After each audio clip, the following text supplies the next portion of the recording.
अ very special good evening everyone. So कैसे हो आप लोग? आई होप आप सभी लोग अच्छे होंगे और एकदम मस्त होंगे। तो चलिए माय डियर स्टूडेंट, आज की क्लास आप सभी के लिए काफ़ी ज़्यादा इंटरेस्टिंग होने वाली है, क्योंकि आज की क्लास में हम लोग बिहार डीएलएड 2023 में पूछे जाने वाले समान ज्ञान के मोस्ट इम्पॉर्टेंट क्वेश्चन को करेंगे। तो चलिए क्लास को करते हैं स्टार्ट। तो क्लास को स्टार्ट करने से पहले आप सभी प्यारे विद्यार्थियों से एक छोटी सी रिक्वेस्ट है, यदि आप लोग इस चैनल पे नए हो, पहली बार हो, तो चैनल को सब्सक्राइब कर लीजिए एंड बेल आइकन को हिट कीजिए। और बच्चों, डेली क्लास पीडीएफ के लिए हमारे स्टडी विथ रितेश चैनल से ज़रूर आप लोग ज्वाइन हो जाए, क्योंकि वहाँ पे बिहार डीएलएड हर एक छोटी से छोटी अपडेट आप सभी को वहाँ पे देखने को मिलेगी बच्चों। जी हाँ, तो आप लोग हमारे स्टडी विथ रितेश, जी हाँ बच्चों, स्टडी विथ रितेश चैनल से ज़रूर ज्वाइन हो जाइए। ठीक है, चलिए तो अब हम लोग क्वेश्चनों की ओर बच्चों मूव करेंगे। और पहला क्वेश्चन आपके स्क्रीन पे आ चुकी है और ये काफ़ी प्यारा क्वेश्चन है। क्वेश्चन नंबर 1 आपसे पूछा जा रहा है, निम्नलिखित में कौन सा संसद का अस्थायी एवं उच्च सदन है? जी हाँ, which of the following is the permanent upper house of the parliament? बताइए बच्चों फटाफट, यहाँ पे संसद का परमानेंट अपर हाउस निम्नलिखित में से कौन सी है? बताएंगे जल्दी से सभी बच्चे बताएंगे, बिल्कुल फास्ट। यहाँ पे ऑप्शन ए है Rajya Sabha, option B Lok Sabha, option C ये दोनों, और ऑप्शन डी इनमें से कोई नहीं। फटाफट बताएंगे बिल्कुल फास्ट बच्चों, यहाँ पे क्या होगी करेक्ट आंसर? तो जी हाँ बिल्कुल, अगर आप सभी प्यारे विद्यार्थियों की जवाब आ रही है option number A, it is correct answer. यानी हाँ, अगर राज्यसभा की मैं बात करूं तो राज्यसभा में कुल सदस्यों की संख्या कितनी होती है? जी हाँ बताएंगे आप लोग फटाफट, यहाँ पे राज्यसभा में कुल सदस्यों की संख्या कितनी होती है? यह हमारी ऊपरी सदन होती है। तो इसमें वर्तमान में बच्चों राज्यसभा में कुल सदस्यों की संख्या 245 है। तो ठीक है, चलिए अब इसके बाद हम लोग नेक्स्ट क्वेश्चन की ओर बढ़ेंगे। और नेक्स्ट क्वेश्चन भी आपकी स्क्रीन पे आ चुकी है और ये भी काफी प्यारा क्वेश्चन है बच्चों। आप लोग को बतानी है संसद की संयुक्त बैठक की अध्यक्षता कौन करता है? जी हाँ, आप लोग बताइएगा पार्लियामेंट में जो हमारा बैठक होती है उसकी अध्यक्षता कौन करते हैं? बताएंगे फटाफट। यहाँ पे ऑप्शन ए है लोकसभा स्पीकर, ऑप्शन बी राष्ट्रपति, ऑप्शन सी प्रधानमंत्री, और ऑप्शन डी राज्यसभा या सभापति। बिल्कुल फास्ट बताएंगे आप लोग, यहाँ पे करेक्ट आंसर क्या होगी ये प्यारे से क्वेश्चन का? बताएंगे बच्चों फटाफट यहाँ पे। तो संसद की संयुक्त बैठक की अध्यक्षता कौन करते हैं? तो अगर बच्चों आप सभी प्यारे विद्यार्थियों की जवाब आ रही है option number A, it is correct answer, यानी लोकसभा स्पीकर के द्वारा इसकी बैठक की अध्यक्षता की जाती है। ठीक है, अगर मैं बात करूँ वर्तमान सभा में लोकसभा स्पीकर कौन है, तो आप लोग लिख लीजिएगा बच्चों, ओम बिरला जी हैं। ठीक है, तो आप लोग इस चीज को लिख लीजिए, काफी इंपॉर्टेंट है बच्चों, आपके बिहार डीएलएड 2023 के एग्जाम ऑफ पॉइंट व्यू से काफी ज्यादा बेनिफिशियल ये सब क्वेश्चन रहने वाली है बच्चों। ठीक है ना? अब चलिए अब इसके बाद हम लोग नेक्स्ट क्वेश्चन की ओर बढ़ेंगे। और नेक्स्ट क्वेश्चन भी आपकी स्क्रीन पे आ चुकी है और ये भी काफी प्यारा क्वेश्चन है बच्चों। इसमें पूछा जा रहा है, किस मुगल सम्राट ने तंबाकू के प्रयोग को निषिद्ध किया? जी हाँ बच्चों, यहाँ पे निषिद्ध का मैं अगर अर्थ बताऊं तो यहाँ पे क्या होगा? अस्वीकृत किया, मना किया। तो आप लोग इस चीज को यहाँ पे लिख लीजिएगा, अस्वीकृत किया। ठीक है, क्योंकि यहाँ पे आपके वर्ड यहाँ पे पूरा ऐसे भी दे दिया जाएगा तो आप लोग ज़्यादा यहाँ पे कंफ्यूज ना होइएगा बच्चों। ठीक है, अस्वीकृत किया या बच्चों यहाँ पे मना किया। ठीक है, तो आप लोगों ने समझ लिया यहाँ पे। जी हाँ बच्चों, तो यहाँ पे आप लोग बताइएगा कि किस मुगल सम्राट ने तंबाकू के प्रयोग को अस्वीकृत किया था, यानी मना किया था? ऑप्शन ए है Babar, option B Jahangir, option C Aurangzeb, और ऑप्शन डी मोहम्मद शाह। जी हाँ बताइए फटाफट, यहाँ पे बच्चों करेक्ट आंसर क्या होगी? जी हाँ बताएंगे बिल्कुल फास्ट यहाँ पे। तो अगर बच्चों आप सभी का जवाब आ रही है option number B, it is correct answer. जी हाँ दोस्तों, यहाँ पे जहांगीर के द्वारा ही यहाँ पे तंबाकू, जी हाँ दोस्तों, जहांगीर के द्वारा ही तंबाकू पे रोक लगा दी गई थी। ठीक है, और यह बच्चों 1617 ईस्वी में इस पे रोक लगाई गई थी जहांगीर के द्वारा। ठीक है, अगर आपसे क्वेश्चन ऐसे पूछ दिया जाएगा बच्चों कि मुगल साम्राज्य में तंबाकू का परिचय किसने दिया था, तो जी हाँ दोस्तों, यहाँ पे तंबाकू का परिचय किसने दिया था आप लोग बताइए फटाफट। यहाँ पे काफी इंपॉर्टेंट क्वेश्चन आपके लिए बच्चों, तंबाकू का परिचय यहाँ पे बहुत ही ज़्यादा यह इम्पॉर्टेंट क्वेश्चन है आपके लिए बच्चों, क्योंकि यहाँ पे आपसे पूछ दिया जाएगा कि तंबाकू का परिचय किनके द्वारा दिया गया था, यानी कौन इसको पेश किया था, बताएंगे आप लोग फटाफट। तो बच्चों यहाँ पे 16वीं शताब्दी के अंत में पुर्तगालियों द्वारा तंबाकू पेश किया गया था। जी हाँ बच्चों, तो यहाँ पे क्या होगा बच्चों, पुर्तगालियों, यहाँ पे आप लोग लिख लीजिएगा, पुर्तगालियों द्वारा यहाँ पे तंबाकू पेश किया गया था। तंबाकू का सेवन इतना लोकप्रिय हो गया था कि जहांगीर को इसे प्रतिबंधित करने का निर्णय लिया बच्चों, और 1617 ईस्वी के आसपास में इन्होंने इसको प्रतिबंधित किया था बच्चों, ठीक है ना। तो जी हाँ बच्चों, चलिए इसके बाद हम लोग अब नेक्स्ट क्वेश्चन की ओर बढ़ेंगे, और नेक्स्ट क्वेश्चन भी आपकी स्क्रीन पे आ चुकी है, और ये भी काफ़ी प्यारा क्वेश्चन है, और इसमें आपसे पूछा जा रहा है कि किस भारतीय राज्य को मसालों का बगीचा कहा जाता है, बताएंगे बच्चों बिल्कुल फास्ट यहाँ पे। यानी भारत में कौन ऐसा राज्य है जो कि मसालों के बगीचा से विख्यात है, लोकप्रिय है, बताएंगे बच्चों फटाफट। यहाँ पे मसालों का बगीचा उसे कहा जाता है। ऑप्शन की ओर बढ़ेंगे बच्चों, तो ऑप्शन ए है हमारा Gujarat, option B Karnataka, option C Kerala, और ऑप्शन डी तमिलनाडु। बताएं बिल्कुल फास्ट बच्चों, यहाँ पे करेक्ट आंसर क्या होगी, बिल्कुल फास्ट आप लोग बताएंगे यहाँ पे। जी हाँ, अगर आप सभी का जवाब आ रही है option number C, it is correct answer. यानी यहाँ पे भारतीय राज्य वो कौन सा है जिसको मसालों के नाम से जाना जाता है, मसालों का बगीचा से जाना जाता है, वो हमारा केरल राज्य है, ठीक है बच्चों। चलिए इसके बाद अब हम लोग अगले प्रश्नों की ओर बढ़ेंगे, और अगला प्रश्न भी आपके स्क्रीन पे आ चुकी है, और ये भी काफी प्यारा क्वेश्चन है बच्चों, और इसमें आपसे पूछी जा रही है भारत में गेहूं का सर्वाधिक उत्पादन करने वाला राज्य कौन सा है। जी हाँ बच्चों, भारत में ऐसा कौन सा राज्य है जो कि सबसे ज्यादा गेहूं उत्पादन करने में प्रथम स्थान पे है, बताएंगे बच्चों फटाफट। यहाँ पे ऑप्शन ए है आपका Punjab, option B Haryana, option C Madhya Pradesh, और ऑप्शन डी उत्तर प्रदेश। जी हाँ बिल्कुल फास्ट बताएंगे यहाँ पे सही जवाब क्या होगी इन प्यारे से क्वेश्चन की, बताएंगे बच्चों। भारत में गेहूं का सर्वाधिक उत्पादन करने वाला राज्य पंजाब, हरियाणा, मध्य प्रदेश या उत्तर प्रदेश। तो जी हाँ बच्चों, अगर आप सभी प्यारे विद्यार्थियों की जवाब आ रही है ऑप्शन नंबर, बताएंगे फटाफट, option number D, it is correct answer. एक सर्वे के अनुसार यह पता लगाई गई थी कि भारत में सबसे ज़्यादा गेहूं उत्पादन वाला पहला राज्य आपका यहाँ पे उत्तर प्रदेश है, एंड दूसरा राज्य आपका हरियाणा बच्चों, ठीक है, आप लोग लिख लीजिएगा, काफ़ी इंपॉर्टेंट है। तीसरा राज्य आपका कौन सा बच्चों, बताइए आप लोग फटाफट। तीसरा राज्य आपका हरियाणा, और चौथा राज्य बच्चों यहाँ पे मध्य प्रदेश है। जी हाँ, तो यहाँ पे इस सब चीज़ को यहाँ पे लिख लीजिएगा, काफ़ी इंपॉर्टेंट है। चलिए तो आपके स्क्रीन पे एक और प्यारी सी क्वेश्चन आ चुकी है, क्वेश्चन नंबर 6, भारत में लोकसभा का विघटन कौन कर सकता है। जी हाँ, यानी भारत में लोकसभा को भंग कौन कर सकता है, ठीक है, विघटन या भंग दोनों में से कोई भी यहाँ पे हो सकता है बच्चों, तो आप लोग कंफ्यूज ना होना, विघटन अर्थात भंग कौन कर सकता है। ऑप्शन ए है आपका राष्ट्रपति, ऑप्शन बी प्रधानमंत्री, ऑप्शन सी लोकसभा स्पीकर, और ऑप्शन डी मंत्रिपरिषद। बताएंगे फटाफट यहाँ पे करेक्ट आंसर इसकी क्या होगी, भारत में लोकसभा का विघटन यानी इसको भंग कौन कर सकता है। जी हाँ बिल्कुल सही जवाब बच्चों, अगर आप सभी का जवाब आ रही है option number A, it is correct answer, यानी राष्ट्रपति के द्वारा इसको भंग किया जा सकता है, ठीक है। अगर मैं बात करूं यहाँ पे बच्चों कि भारत में सशस्त्र सेनाओं का प्रमुख सेनापति कौन होता है, बताएंगे फटाफट यहाँ पे। भारत में सशस्त्र सेना का सेनापति यानी सेना प्रमुख कौन होता है। सशस्त्र अर्थात थल सेना, वायु सेना, नौ सेनाओं का प्रमुख सेनापति कौन कहलाता है। जी हाँ बताएंगे आप लोग फटाफट। यहाँ पे क्वेश्चन में लिख दे रहा हूँ बच्चों, भारत के सशस्त्र सेनापति कौन कहलाते हैं। जी हाँ आप लोग बताएंगे फटाफट, सशस्त्र सेनाओं का प्रमुख कौन होते हैं, बताइए बच्चों आप लोग फटाफट। यहाँ पे का प्रमुख सेनापति कौन है, जी हाँ बताइए आप लोग।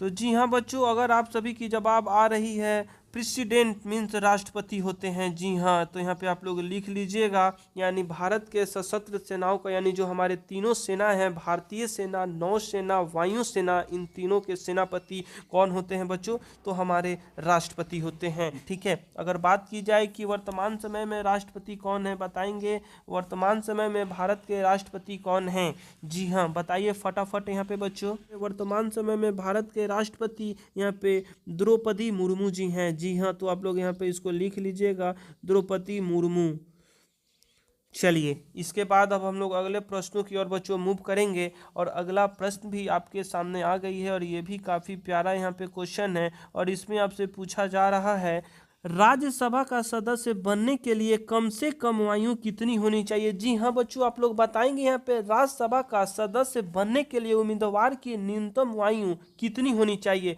फटाफट बताएंगे बच्चों, राज्यसभा की उम्मीदवार की न्यूनतम आयु कितनी होनी चाहिए। ऑप्शन ए है 25 वर्ष, ऑप्शन बी 30 वर्ष, ऑप्शन सी 35 वर्ष और ऑप्शन डी 40 वर्ष। फटाफट बताएंगे यहाँ पे करेक्ट आंसर क्या होगी। तो जी हाँ, अगर आप सभी प्यारे विद्यार्थियों की जवाब आ रही है option number B, it is correct answer, यानी राज्यसभा के उम्मीदवार की जो न्यूनतम आयु होगी वह 30 वर्ष होनी चाहिए। जी हाँ बच्चों, ठीक है। अब यहाँ पे बात आई है बच्चों राज्यसभा की, तो राज्यसभा के उम्मीदवारों की न्यूनतम आयु कितनी होनी चाहिए, तो 30 वर्ष होनी चाहिए। बट अगर आपसे पूछ दिया जाएगा कि लोकसभा की सदस्य की न्यूनतम आयु कितनी होनी चाहिए, बताएंगे फटाफट यहाँ पे लोकसभा की सदस्य की न्यूनतम आयु कितनी होनी चाहिए। फटाफट बताएंगे आप लोग यहाँ पे न्यूनतम आयु, लोकसभा की सदस्य की न्यूनतम आयु कितनी होनी चाहिए। तो जी हाँ बच्चों, इनकी यहाँ पे न्यूनतम आयु 25 वर्ष होनी चाहिए। ठीक है, तो आप लोग इस प्रश्न को लिख लीजिएगा, काफ़ी इंपॉर्टेंट है। चलिए इसके बाद हम लोग नेक्स्ट क्वेश्चन की ओर मूव करेंगे और नेक्स्ट क्वेश्चन भी आपके स्क्रीन पे आ चुकी है और ये भी काफ़ी प्यारा क्वेश्चन है बच्चों और इसमें आपसे पूछा जा रहा है फिरोज शाह कोटला क्रिकेट स्टेडियम कहाँ पर बना हुआ है। जी हाँ बच्चों, आप लोग बताएंगे फिरोज शाह कोटला क्रिकेट स्टेडियम कहाँ पे बनी हुई है। फटाफट बताएंगे आप लोग। ऑप्शन ए है मुंबई, ऑप्शन बी नई दिल्ली, ऑप्शन सी कोलकाता और ऑप्शन डी चेन्नई। जी हाँ, बिल्कुल फास्ट बताइए बच्चों, यहाँ पे करेक्ट आंसर क्या होगी। फिरोज शाह कोटला क्रिकेट स्टेडियम कहाँ पे बनी हुई है। जी हाँ बच्चों, अगर आप सभी ने ऑप्शन नंबर बी को अगर लॉक कर रहे हो, इट इज़ करेक्ट आंसर यानी। लेकिन दोस्तों यहाँ पे फिरोज शाह कोटला स्टेडियम जो है हमारे नई दिल्ली में, तो हमारे भारत के प्रधानमंत्री श्री नरेंद्र मोदी जी ने इसका नाम बदल दिया है, यानी इसका नाम यहाँ पे चेंज कर बच्चों अरुण जेटली स्टेडियम कर दिया गया है। तो आप लोग इस चीज़ को यहाँ पे लिख लीजिएगा, अरुण जेटली नाम से ये जाना जाता है। ठीक है, इसका पुराना नाम बच्चों क्या है, यहाँ पे फिरोज शाह कोटला स्टेडियम, बट इसको यहाँ पे चेंज कर क्या रख दिया गया, तो अरुण जेटली स्टेडियम। तो यहाँ पे आप लोग लिख लीजिए अरुण जेटली स्टेडियम।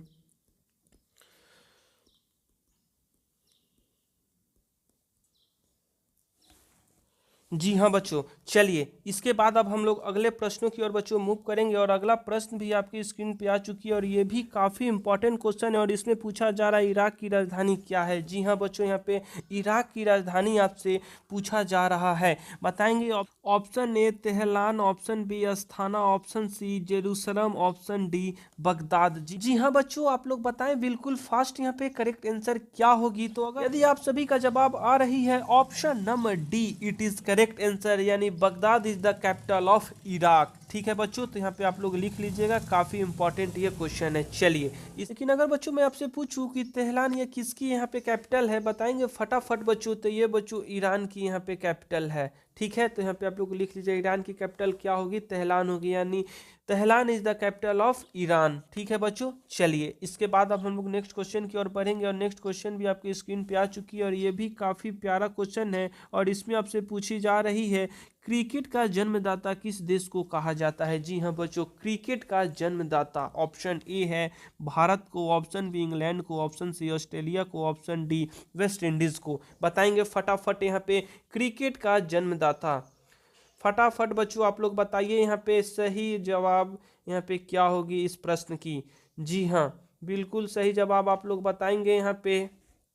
जी हाँ, बिल्कुल सही जवाब option B is the correct answer. ठीक है, यानी क्रिकेट का जन्मदाता इंग्लैंड को कहा जाता है। ठीक है बच्चों, इंग्लैंड, जी हाँ बच्चों, इंग्लैंड का ये राष्ट्रीय खेल भी है, तो आप लोग लिख लीजिएगा, काफ़ी इंपॉर्टेंट है। और क्रिकेट की शुरुआत बच्चों 17वीं शताब्दी में इंग्लैंड में ही की गई थी।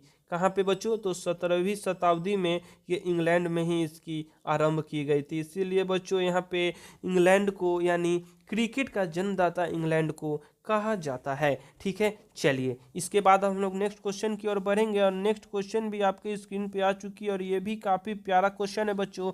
और इसमें आपसे पूछा जा रहा है दिल्ली सल्तनत में सबसे लंबी अवधि तक किस वंश का शासन था। जी हाँ बच्चों, यानी दिल्ली सल्तनत में सबसे लंबी अवधि तक किस शासन ने शासन काल चलाए थे, बताएं फटाफट। यहाँ पे ऑप्शन ए है Khilji, option B Tughlaq, option C Sayyid, option D Ghori. जी हाँ, आप लोग बताएंगे बिल्कुल फास्ट बच्चों। यहाँ पे सही जवाब क्या होगी? तो अगर आप सभी बच्चे ऑप्शन नंबर बी को अगर लॉक कर रहे हो, दैट इज करेक्ट आंसर। तो जी हाँ बच्चों, यहाँ पे दिल्ली सल्तनत में सबसे लंबी अवधि तक यानी सबसे लंबा समय तक किसका वंश चला था? तो तुगलक वंश का यहाँ पे चला था। लेकिन बट अगर दोस्तों आपसे पूछ दिया जाएगा कि सबसे कम अवधि तक किस वंश का शासन चला था, तो बताइए आप लोग फटाफट। यहाँ पे सबसे कम अवधि तक किस वंश का शासन यहाँ पे चला था, बताएंगे फटाफट। यहाँ पे आप सभी लोग सबसे कम अवधि तक किस वंश का शासन यहाँ पे चला था, किस वंश का शासन चला था, बताइए आप लोग फटाफट। यहाँ पे बताएंगे बच्चों।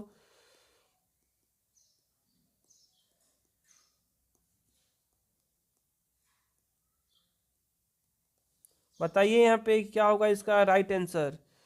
तो जी हाँ बच्चों, सबसे कम समय तक यहाँ पे खिलजी वंश का शासन चला था। जी हाँ, तो आप लोग यहाँ पे लिख लीजिएगा, काफ़ी इंपॉर्टेंट ये क्वेश्चन है आपके लिए। ठीक है, चलिए बच्चों, इसके बाद हम लोग अगले प्रश्नों की ओर बढ़ेंगे और अगला प्रश्न भी आपकी स्क्रीन पे आ चुकी है और ये भी काफ़ी प्यारा क्वेश्चन है और इसमें आपसे पूछा जा रहा है भक्ति आंदोलन का आदि पुरुष किसे कहा जाता है। जी हाँ बच्चों, भक्ति आंदोलन का आदि पुरुष किनको कहा जाता है? रामानंद को, ऑप्शन बी शंकराचार्य को, ऑप्शन सी चैतन्य महाप्रभु को, या ऑप्शन डी रामानुज को। बताइए फटाफट बच्चों, भक्ति आंदोलन का आदि पुरुष किसे कहा जाता है? जी हाँ, बिल्कुल सही जवाब। भक्ति आंदोलन का आदि पुरुष शंकराचार्य जी को कहा जाता है, यानी option B is the correct answer. ठीक है बच्चों, चलिए। और बच्चों, शंकराचार्य जी को जगद्रु के नाम से भी जाना जाता था, तो आप लोग लिख लीजिएगा बच्चों, इनका दूसरा नाम यहाँ पे क्या था?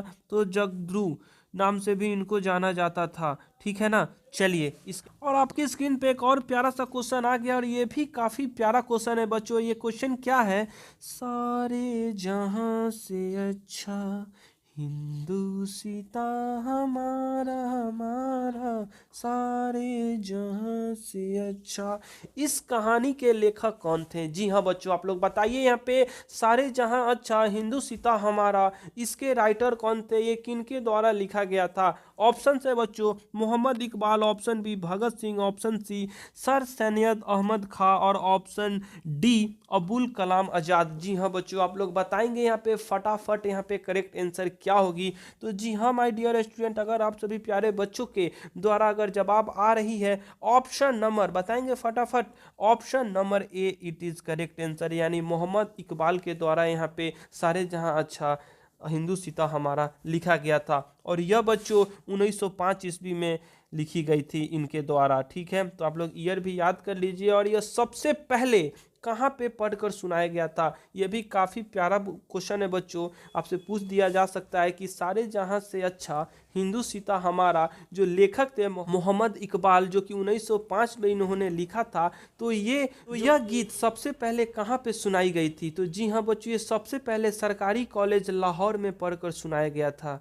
तो आप लोग लिख लीजिएगा, काफ़ी इंपॉर्टेंट क्वेश्चन बच्चों, सरकारी कॉलेज लाहौर में पढ़कर सुनाया गया था। ठीक है, चलिए इसके बाद बच्चों अब हम लोग अगले प्रश्नों की ओर बच्चों मूव करें। जी हाँ, चलिए तो अगला प्रश्न भी आपके स्क्रीन पे आ चुकी है और ये भी काफ़ी प्यारा क्वेश्चन है बच्चों और इसमें आपसे पूछा जा रहा है भारतीय संसद में कौन शामिल है? जी हाँ, बताएंगे आप लोग, भारतीय जो हमारा पार्लियामेंट है उसमें कौन शामिल है? ऑप्शन ए है Rajya Sabha, Lok Sabha, option B Lok Sabha, option C राष्ट्रपति और ऑप्शन डी उपयुक्त सभी। जी हाँ, बताएंगे आप लोग फटाफट। यहाँ पे करेक्ट आंसर इसकी क्या होगी? बहुत ही प्यारा क्वेश्चन है बच्चों, आप लोग इसे मिस ना करें, बताइए फटाफट यहाँ पे। तो जी हाँ बच्चों, अगर आप सभी प्यारे विद्यार्थियों की जवाब आ रही है option number D it is correct answer, यानी भारतीय संसद में हमारा ये तीनों यहाँ पे शामिल है, ठीक है ना। चलिए यहाँ अगर बच्चों यहाँ पे आपसे पूछ दिया जाएगा कि लोकसभा में कुल सदस्यों की संख्या कितनी होती है, जी हाँ बच्चों आप लोग बताएंगे यहाँ पे फटाफट, लोकसभा में कुल सदस्यों की संख्या कितनी होती है, जी हाँ बताएंगे फटाफट, यहाँ पे फटाफट बताइए बच्चों, कुल सदस्यों की संख्या कितनी होती है। जी हाँ बिल्कुल सही जवाब 543 अगर बोल रहे हैं, देन आंसर आपका यहाँ पे सही है। चलिए इसके बाद बच्चों हम लोग अब अगले प्रश्नों की ओर बढ़ेंगे, और अगला प्रश्न भी आपके स्क्रीन पे आ चुकी है, और ये भी काफ़ी प्यारा क्वेश्चन है बच्चों, और इसमें पूछा जा रहा है आपसे, आएंगे झेलम नदी किसके किनारे बसा हुआ है, बताइए फटाफट यहाँ पे, झेलम नदी किसके किनारे बसा हुआ है। ऑप्शन ए है Srinagar, option B Ludhiana, option C Patiala, और ऑप्शन डी अमृतसर। जी हाँ बच्चों बताएंगे जल्दी से यहाँ पे करेक्ट आंसर क्या होगी, झेलम नदी किसके किनारे बसी हुई है, फटाफट बताइएगा आप लोग। जी हाँ बच्चों अगर आप सभी लोग ऑप्शन नंबर ए को लॉक कर रहे हो, देन आंसर आपका यहाँ पे सही है, झेलम नदी जम्मू कश्मीर में स्थित है। जी हाँ बच्चों तो यहाँ पे आप लोग लिख लीजिएगा, जी हाँ तो option A is the correct answer, ठीक है। चलिए इसके बाद बच्चों यहाँ पे आप सभी के लिए एक बहुत ही प्यारा सा क्वेश्चन आप सभी को बतानी है, यहाँ पे इसकी करेक्ट आंसर क्या होगी। जी हाँ भारत की संविधान का संरक्षण, भारत की संविधान का संरक्षण